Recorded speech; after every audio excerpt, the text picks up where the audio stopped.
Across Estonia, Latvia, and Lithuania, trenches are being dug, tank traps installed, and more than 600 bunkers are under construction along the Russian border. Plus, all 3 Baltic states are quitting the Ottawa Landmine Treaty, preparing to lay mines if Russia attacks. Are the Baltics ready for an invasion? Is Moscow the reason for this drastic shift? The Baltic states are not waiting for promises, but have decided to dig in. Literally. Let's uncover how. In January 2024, Estonia, Latvia, and Lithuania dropped a bombshell, the Baltic Defence Line. This giant wall of defences stretches across 3 small nations that border Russia and Belarus, approximately 1,360 kilometers of unfriendly borders. Lithuania has even more trouble. It also borders the Russian exclave of Kaliningrad for another 275 kilometers.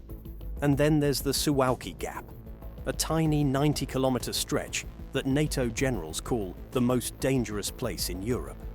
Except for Ukraine, of course. If war breaks out, that's where the fire starts. The plan is to build over 600 bunkers, giant ditches to trap tanks, concrete dragon's teeth, razor wire, and even minefields. Lithuania is buying Leopard tanks, Israeli Spike missiles, and millions of shells to back it up. Their factories now run 16 hours a day, making concrete blocks. Estonia brags about building 28 bunkers and 10 ammo depots before the year ends. Near Narva, trenches are already 13 feet wide and 6.5 feet deep. Latvia jumped in with its own projects in May 2024. The first round costs about $65 million, and the price tag will only climb higher. Leaders promise 3 layers of defences reaching 30 miles inland, with bridges set to blow up and roads ready to be blocked. But here's the fight. Critics say it's a massive waste of taxpayer money. Why? Because Russia attacks through hackers, power grid shutdowns, and drones. No bunker can stop a cyber attack. Supporters fire back, pointing to Ukraine. Defensive lines may not stop an invasion, but they slow it down. Every hour of delay is another chance to strike back. Trenches and ditches force Russia into predictable paths, turning them into targets. And that's why the Baltics took an even bolder step by pulling out of the Ottawa Treaty. In March 2025, Poland, Lithuania, Latvia, and Estonia announced they want to leave the Ottawa Treaty, also known as the Mine Ban Convention. This treaty, signed by more than 160 countries, banned anti-personnel landmines for nearly 30 years. It saved lives by cutting mine casualties around the world. But now, the Baltic states, Poland, and even Finland are pulling out. By June 2025, Estonia, Latvia, and Lithuania had already sent official withdrawal letters to the United Nations. Under the rules, it takes 6 months for the decision to become final. That means by the end of 2025, landmines, once banned as one of the world's most hated weapons, could legally return to Europe's front lines. Why now?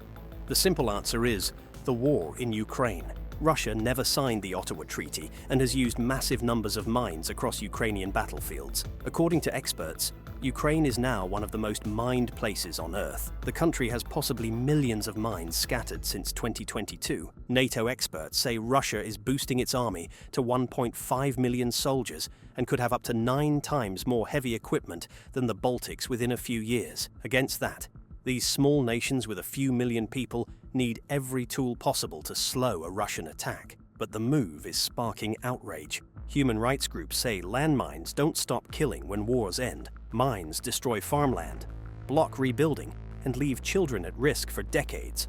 In the 1980s and 1990s, over 100,000 people were killed or injured by mines every year. If NATO members walk away from the treaty, other countries might follow. To this, the Baltics reply that they plan to use modern mines that deactivate after a set time. Still, how safe are those systems really? What's your take? Should the Baltics bring landmines back for protection, or do the risks outweigh the benefits? Let me know in the comments. When we talk about the Baltic states, one thing is clear. Estonia, Latvia, and Lithuania are all getting ready for the threat from Russia. They are spending more money, training more people, and building stronger defenses. Let's look at how each country is moving fast. Estonia is not wasting time. In 2024, it spent about 3.4% of its GDP on defense. That's actually more than what the United States spent. But Estonia is planning an even bigger jump.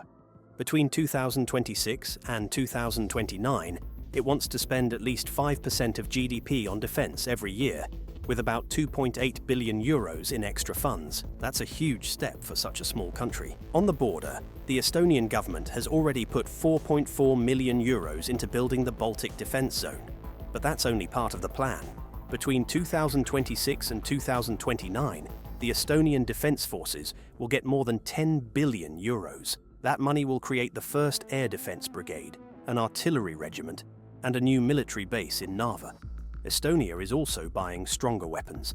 In 2024 and 2025, it received anti-ship missiles and is adding HIMARS rockets, Caesar guns, and long-range drones. Hit the like, subscribe if you think Estonia is taking the right steps by pouring so much of its budget into defense. Estonia also invests in people. About 230,000 names are listed in its mobilization register. Each year, the army drafts thousands of conscripts. The number is rising from about 3,200 to 4,000 by 2026. Civilians play a role too. The Volunteer Defense League, called Kaitselit, trains with real weapons and even runs a drone unit called Kulisilm. They are testing small drones, FPV drones, and even arming them for battle. Cyber is another front. Estonia hosts NATO's cyber defense events and runs big drills like Locked Shields 2025. The new cyber strategy, lasting until 2030, focuses on protecting power, ports, and key systems. Now let's move to Latvia. Riga is raising its defense budget to about 3.8% of GDP in 2025. Conscription was reinstated in 2023, and by mid-2025, approximately 1,076 people had joined. Most volunteered, showing that the system works. Latvia also runs big drills. The Narmej's 2025 exercise brought together 12,000 troops, including allies, to test the speed at which forces could mobilize. Civil defense is part of Latvia's plan. The country holds civil protection weeks and runs drills like Radex, which train medics, firefighters, and officials. On July 1st, 2025, it opened a crisis management center to guide responses during emergencies. Latvia is also buying new gear and pushing defense spending above the old NATO target of 2.5%. Finally, Lithuania is stepping up too. It is buying NASAM's air defense systems to block missiles and drones, a deal worth hundreds of millions of euros. On land, it's adding heavy weapons like Leopard 2 tanks and CV-90 infantry vehicles. These make the army stronger and harder to push back. Just 10 miles from Belarus, American and Lithuanian troops already train in fields lined with these obstacles. Lithuania is also growing its manpower. Volunteer sign-ups are rising fast, and by 2025, the army expects to be fully staffed with active service members. Spending is another sign of commitment. Lithuania plans about 4% of GDP for defense, with 6% of the 2025 budget focused just on infrastructure like bases and logistics. These countries are making sure they are ready for whatever comes next. Before we dive into the real reasons that push the Baltics to prepare this way, it's worth remembering how the Baltic people once fought for freedom. In 1989, nearly 2 million people joined hands across 600 kilometers, linking the capitals of Estonia, Latvia, and Lithuania. This peaceful protest, known as the Baltic Way, became one of the largest human chains in history. It was a powerful act of unity against Soviet occupation, and a turning point that led to Baltic independence. That memory is still alive today, because the truth is Estonia, Latvia, and Lithuania know exactly what it means to lose freedom, and what it takes to win it back. The story of the Baltics and Russia goes back many years. Estonia, Latvia, and Lithuania were forced into the Soviet Union in 1940. During that time, people were arrested, deported, and even killed. Families were broken apart, and freedom was crushed. That history left a deep mark, and even today, it shapes how the people of the Baltics see Russia. When the Soviet Union started falling apart in 1990 and 1991, the three Baltic countries were the first to walk away and turn to the West. Their languages, cultures, and religions had always stayed different from those of Russia. They wanted freedom, safety, and a future outside Moscow's control. By 2004, Estonia, Latvia, and Lithuania joined NATO and the European Union. Living right next to Russia meant they needed strong partners. NATO membership gave them a safety net. At first, Russia's president, Vladimir Putin, did not react much when the Baltic entered NATO, but Moscow never forgot. For Russia, NATO's attraction was proof that it was losing influence over lands it once ruled. Things started to change in 2003 with Georgia's Rose Revolution. Putin saw it as the West trying to shrink Russia's power. By 2014, Russia showed its real face by annexing Crimea. NATO then ran war games to test its defenses. The results were shocking. Simulations showed Russian troops could take Tallinn and Riga in less than 60 hours. That means 2 NATO capitals could fall in under 3 days, long before NATO could react. Another weak spot is the Suwałki Gap. This narrow strip of land connects Poland and Lithuania. If Russia ever cut it off, the Baltics would be trapped with no land link to NATO. Many call this NATO's Achilles heel. For Putin, the Baltics are not just small countries, they are symbols. They prove that former Soviet states can succeed without Moscow. Then came 2022. Russia's invasion of Ukraine ended any illusions. For Estonia, Latvia, and Lithuania, this was a warning. They now live with the fear that Moscow might test NATO's promise to protect them. And the hard question remains: would NATO act fast enough? The Baltic leaders speak openly about this danger.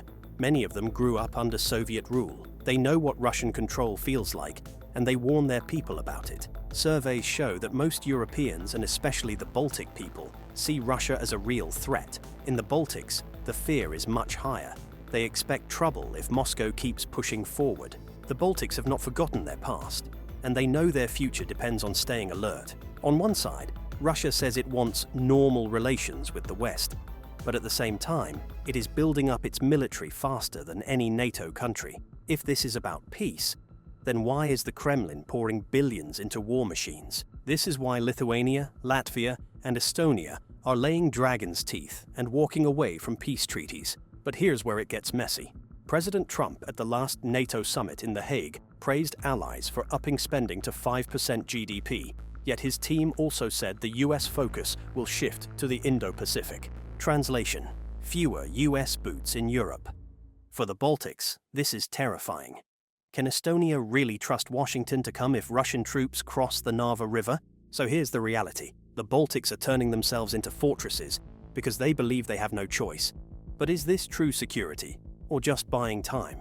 What do you think? Drop your thoughts in the comments, and if you found this breakdown valuable, make sure to like, share, and subscribe for more content about geopolitics.